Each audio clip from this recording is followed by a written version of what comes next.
Cecilia Lula, que efectivamente viene desde fuera, porque aunque es licenciada en Derecho en la Universidad de Bolonia, lo que está haciendo ahora mismo es el doctorado en Sociología y Ciencia Política en la Escuela Normale Superiore de Florencia. El acento no sé qué tal, seguramente mal, pero bueno, de Italia, ¿vale? Está haciendo un esfuerzo, ella habla italiano, habla inglés y nos va a presentar en español, así que espero que la caligrafía sea buena para las preguntas, ¿de acuerdo?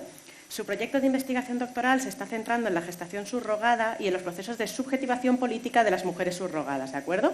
Entonces, además de su trayectoria académica, es muy interesante porque además es militante feminista y busca aportar nuevas herramientas analíticas y críticas al debate contemporáneo dentro del movimiento feminista, particularmente justo en torno a la gestación por sustitución, que es un tema que en Italia, como supongo que ya habréis visto por las ponencias predecesoras, genera fuertes polarizaciones y bloqueos, ¿de acuerdo? Es un poco peliagudo el tema. De hecho, me ha recomendado que os ponga un ejemplo para poner en situación, que es que el año pasado, en 2024, el Parlamento italiano ha aprobado una ley de carácter propagandístico que tipifica la gestación por sustitución como un delito universal. Esta es la situación que hay en Italia, ¿de acuerdo? Sin embargo, hay una reacción del movimiento feminista, incluida una red muy famosa que es Non Di Una Menos, ni una menos, que al ser prácticamente inexistente ha evidenciado un poco esta ausencia de consenso sobre esta cuestión en Italia, y entonces aquí es donde entra la tesis de Cecilia y que nos va a contar un poco más en detalle. Así que nada, el panel es todo tuyo. Bienvenida. Gracias.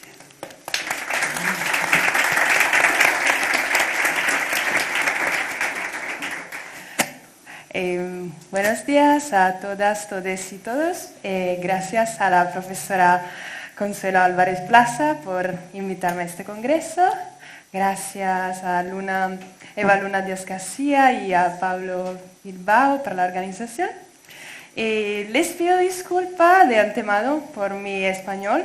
Será un poco creativo y voy a leer un texto para limitar los daños.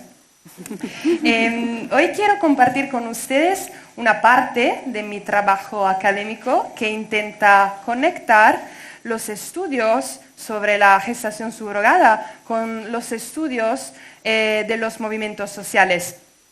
Y voy a presentar una reflexión sobre la posibilidad de utilizar la perspectiva de los movimientos sociales para explorar la autodeterminación colectiva de las mujeres subrogadas. Podemos notar cómo la literatura investiga muy poco las estrategias de agencia de las subrogadas, entendidas como prácticas que amplían la autonomía. Es cierto que existe un núcleo, aunque limitado, de estudios etnográficos que han analizado las formas en que las subrogadas significan, representan y transforman la gestación subrogada. Por ejemplo, la experiencia de sororidad en los surrogacy hostels, la creación de comunidades de subrogadas en línea, la valorización del autoempresariado neoliberal con subrogadas que fundan agencias de intermediación o producen contenidos en Instagram. Pero estos estudios son valiosos porque cuestionan la representación simplista de las subrogadas como sujetos pasivos. Pero en la mayoría de los casos se trata de modalidades individuales de agencia que son ejercidas dentro de una ruta personal. Lo que sigue completamente inexplorado es la dimensión colectiva de la agencia, es decir, la capacidad de las subrogadas de otorgar significado y visibilidad a la gestación subrogada y de producir cambios a través de prácticas comunes y formas de organización que vayan más allá de la experiencia individual. Y ahora la propuesta de este trabajo es justamente la de utilizar el marco analítico de los estudios de movimientos sociales para imaginar a las subrogadas como posibles sujetos políticos colectivos. Los movimientos sociales, que son redes informales y plurales de individuos y grupos unidos por objetivos, creencias y valores comunes y organizadas para lograr un cambio social a través de la acción colectiva. Entonces, para poder hablar de un movimiento social necesitamos conflictividad, informalidad y identidad colectiva. Está claro que no existe un movimiento social de subrogadas. En el contexto euroatlántico y latinoamericano, la gestación subrogada es una cuestión altamente politizada y controvertida. Es un terreno de confrontación pública donde se oponen visiones antitéticas sobre libertad, familia, cuerpo, justicia, Estado, mercado, y donde se movilizan los movimientos feministas, los movimientos de disidencias de géneros y los movimientos antigénero. Pero la paradoja, creo, es que la gestación subrogada no parece constituir un terreno de movilización para quienes la hacen materialmente posible, es decir, las gestantes. Creo que el marco analítico de los movimientos sociales nos ayuda a comprender esta tensión. Es decir, primero, ¿por qué este proceso de movilización no se está desarrollando? Probablemente existen factores que limitan esta posibilidad, como la asimetría de poder en las relaciones contractuales, el estigma social y las diferencias normativas entre contextos nacionales. Pero sobre todo, segundo punto, podemos preguntarnos, ¿en qué condiciones las experiencias de las subrogadas podrían llegar a surgir como formas de acción colectiva?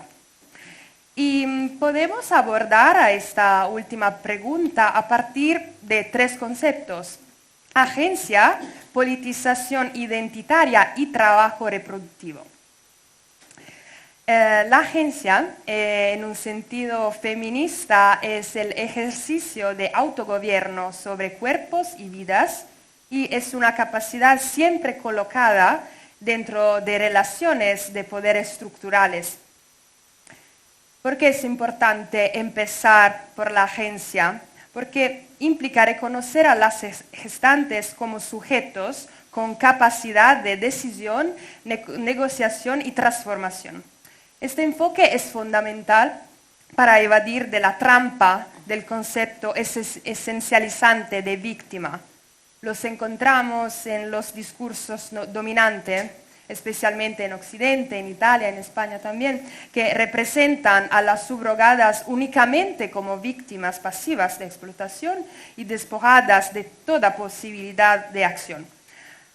Entonces, una lente feminista materialista permite leer a la gestación subrogada como un espacio de opresión y al mismo tiempo un espacio de conflicto. En la gestación subrogada se entrecruzan desigualdades de género, raza y clase.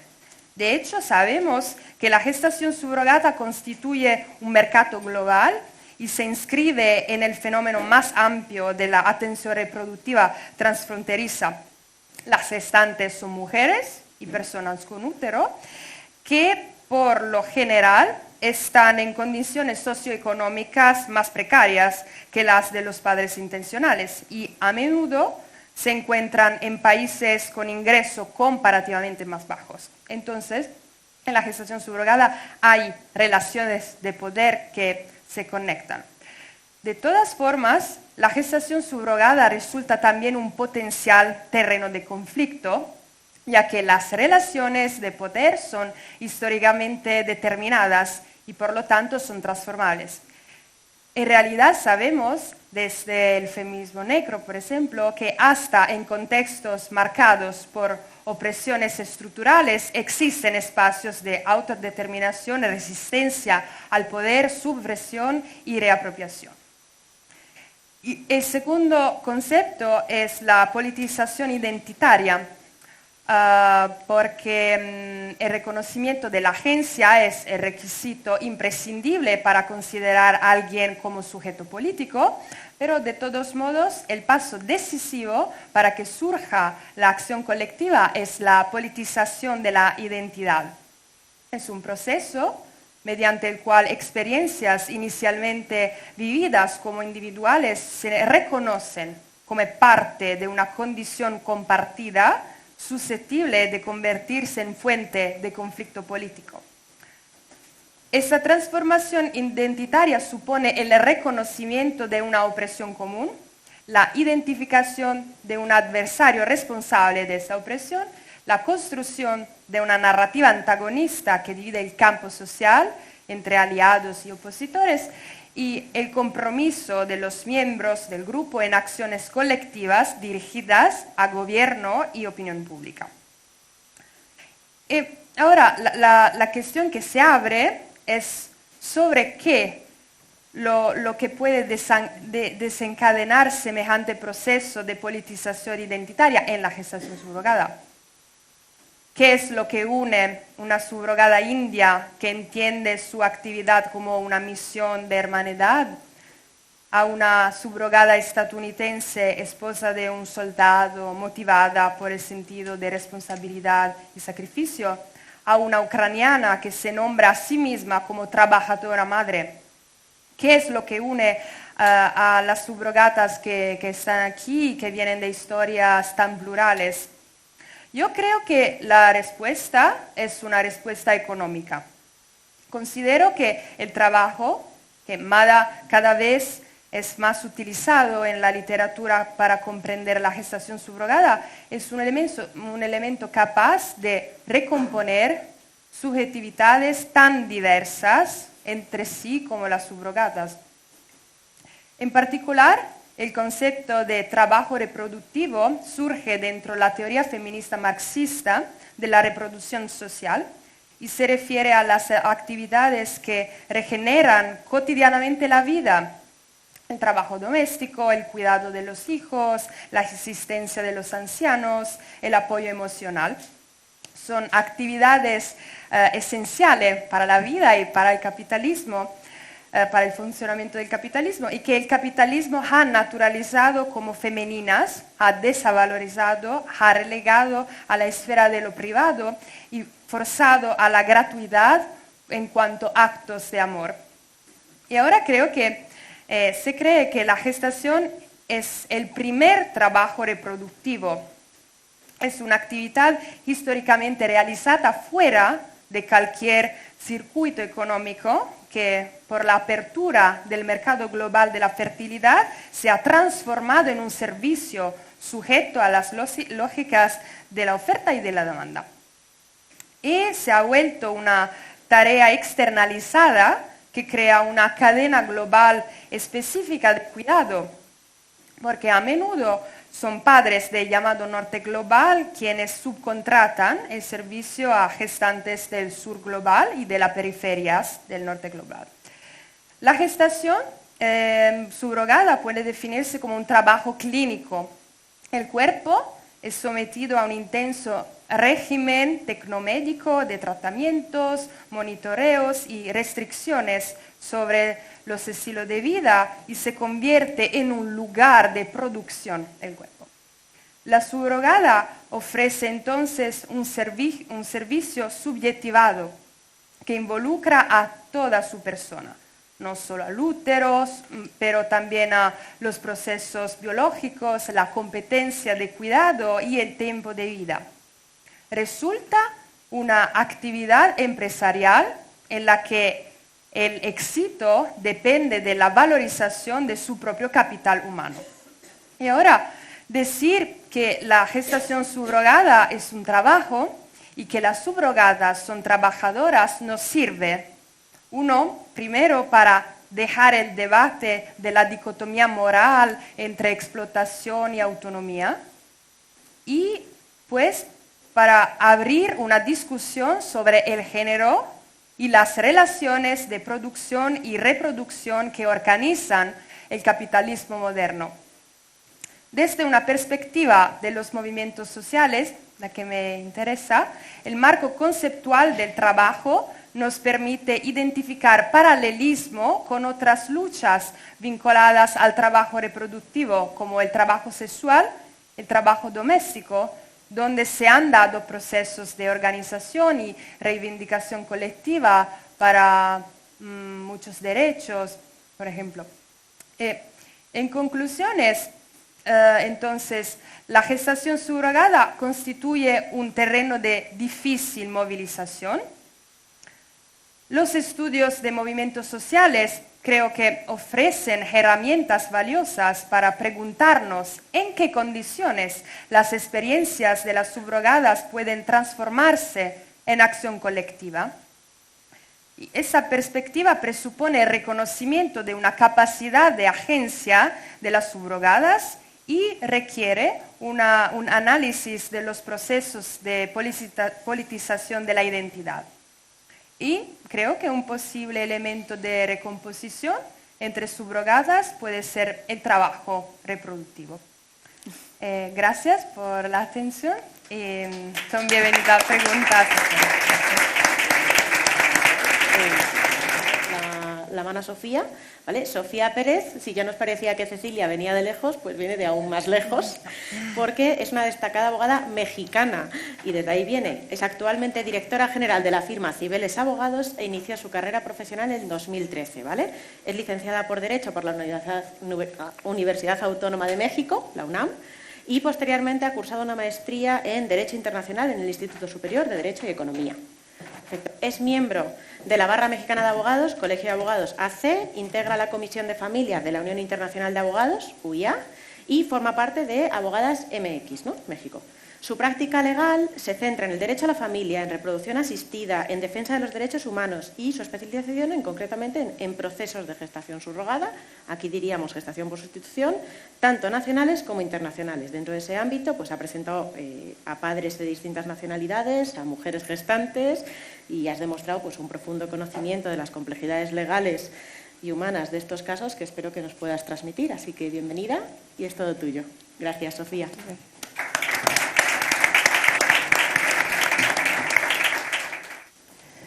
Bueno, muy bien. Pues buenas tardes. Primero que nada, muchas gracias al comité organizador por la invitación. Estoy muy contenta de estar aquí y a Eva por tu presentación. Bienvenida. A mí el día de hoy el comité me encargó que les contara cuál es el papel de las abogadas mexicanas en la protección de las mujeres gestantes.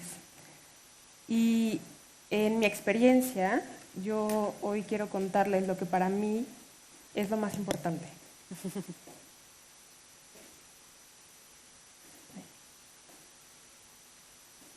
Y para comenzar, quiero comenzar con dos historias, dos mujeres y dos realidades que nos obligan a reflexionar. La primera, por un lado, tenemos a María, una mujer que nació con el síndrome de Rokitansky. Para quienes no estén muy familiarizados con el término, es una condición que genera que las mujeres nazcan sin útero. Y en el caso de María, sus ovarios funcionaban, pero no tenía la capacidad de gestar. Y María, a sus 31 años, tenía un deseo legítimo y profundo, ser madre. Sin embargo, pues la biología se lo había impedido. Entonces, planteando sus escenarios, intentó adoptar. Y ahí se encontró con otro muro. Pues debido al sistema de adopciones, aunque hay muchos niños y niñas para adoptar, la realidad es que no están en condiciones legales de ser adoptados. Por lo tanto, la maternidad de María se podía prolongar, si no es que años, décadas. Y bueno, por otro lado, tenemos a Irene, que era su mejor amiga, bueno, es su mejor amiga. Ella es madre de un hijo y es cabeza de una familia monoparental. Y conmovida por pues, todo el sufrimiento histórico de María, se planteó la posibilidad de ayudar a su amiga. Y sí, ayudarla gestando pues, por ella. Y entonces es aquí donde tenemos estas dos historias, dos vidas y una pregunta muy profunda que es la que las une.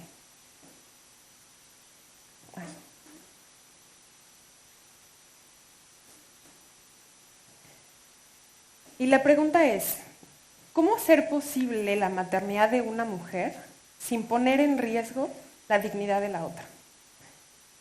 bueno, todos aquí saben que, bueno, primero quiero comentar que voy a hablar de dos mujeres en particular, no quiero que nadie se sienta excluido o discriminado, como es un panel de mujeres, voy a hablar de mujeres nada más. Pero que sepan que esto aplica para todos. Y bueno, como saben, las mujeres se enfrentan cada vez más problemas de fertilidad, enfrentan condiciones médicas que también obstaculizan pues, que la maternidad llegue a ellas, o hay limitaciones sociales o legales, como las que les contaba de María, con la adopción para acceder a la maternidad.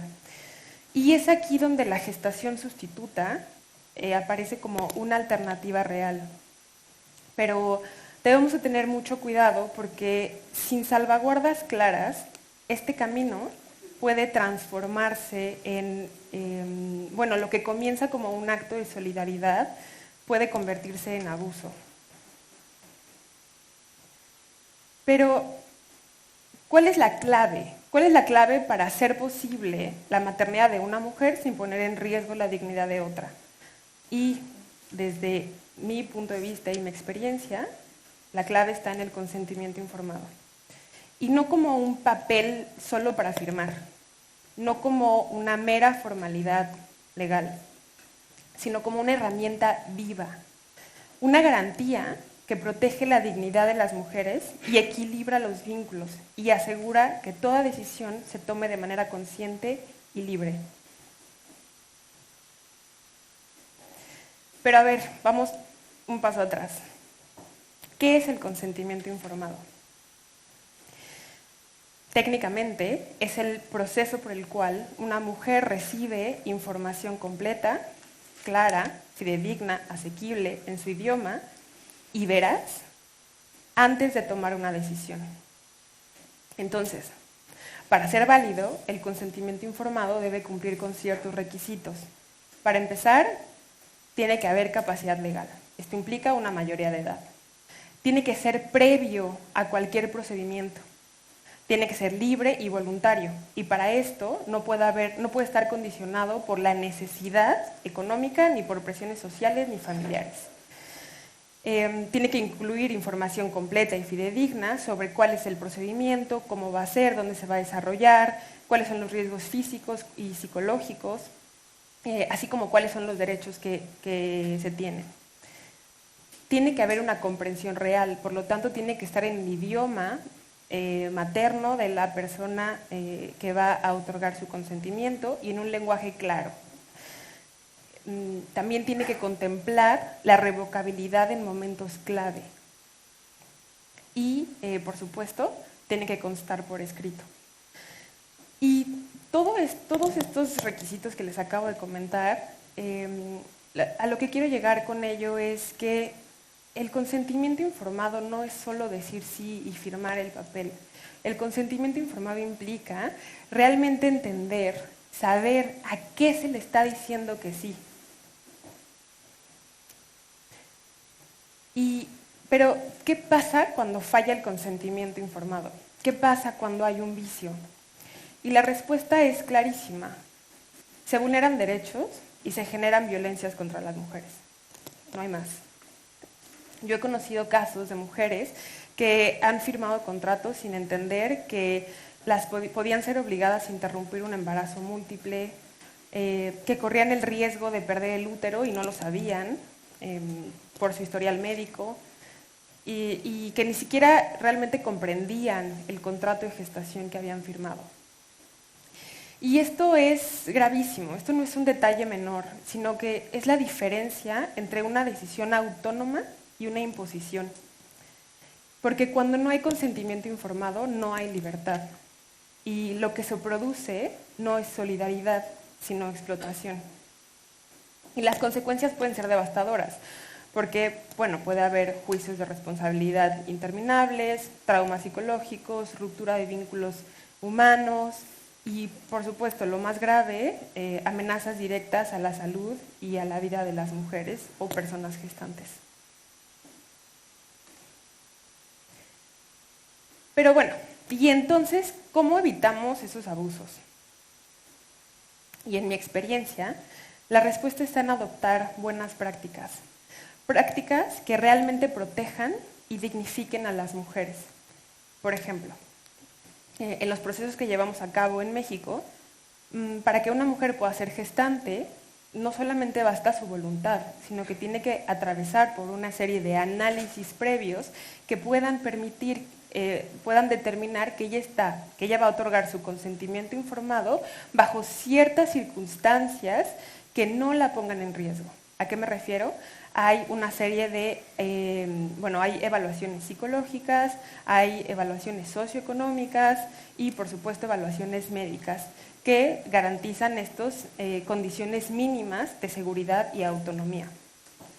Asimismo, durante todo el proceso de gestación debe haber un acompañamiento psicológico independiente y en distintos momentos para confirmar que esta voluntad se mantiene libre y consciente.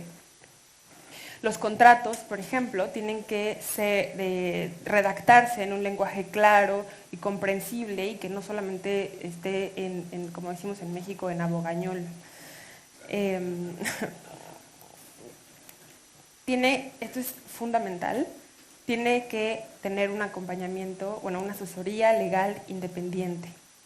Una abogada o abogado que represente realmente a sus intereses y la proteja de las asimetrías que por sí mismo, o sea, que por la naturaleza misma de la gestación sustituta existen. Tiene que haber un reconocimiento explícito a su derecho a cambiar de opinión, como les decía, en momentos clave, y tiempos de reflexión suficientes entre el momento en el que ella recibe información y firma el contrato, o firma el consentimiento informado, o firma lo que tenga que firmar. El tiempo es clave para la reflexión. Y bueno, aquí quiero contarles otro caso, para ejemplificar cómo el consentimiento informado es importantísimo, y cómo el consentimiento informado es transformador.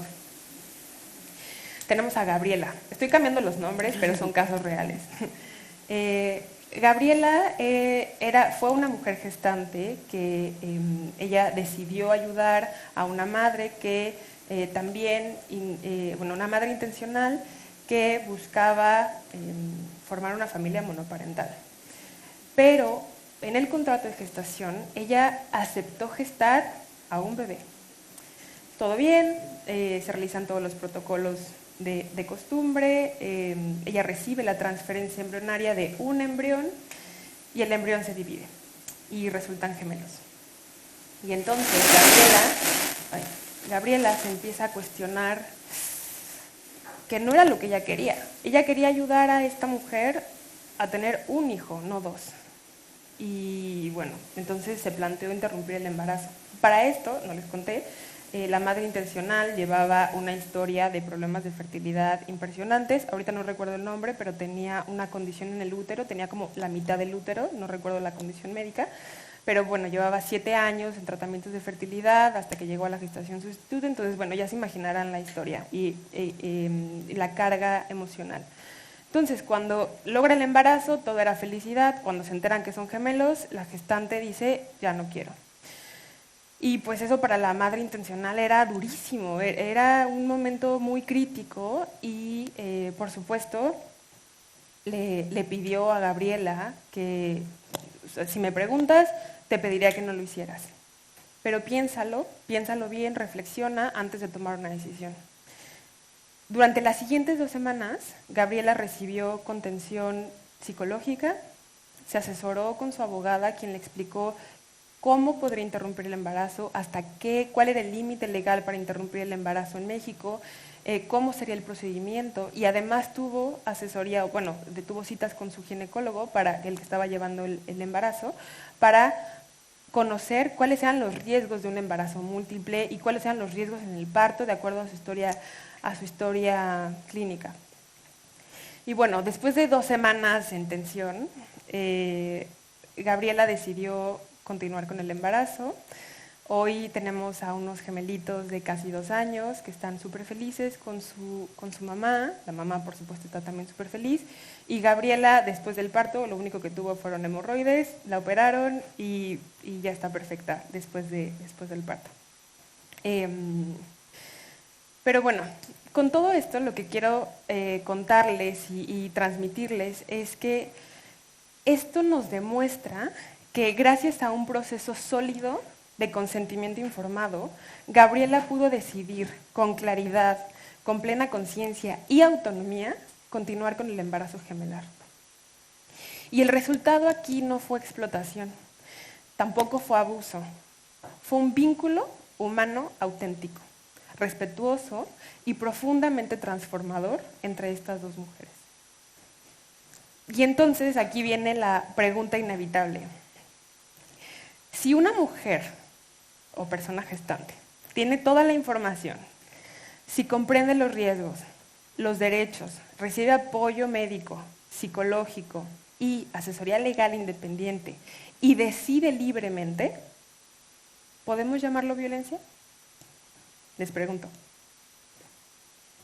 Bueno, pues yo pienso lo mismo. Yo sostengo que no podemos llamarlo violencia porque lo que verdaderamente es violento no es que una mujer decida. Lo verdaderamente violento es suponer que no puede decidir. Lo verdaderamente violento es negarles la capacidad de ser dueñas de su cuerpo, de su vida y de su futuro. Porque el consentimiento informado no limita a las mujeres, sino que las libera.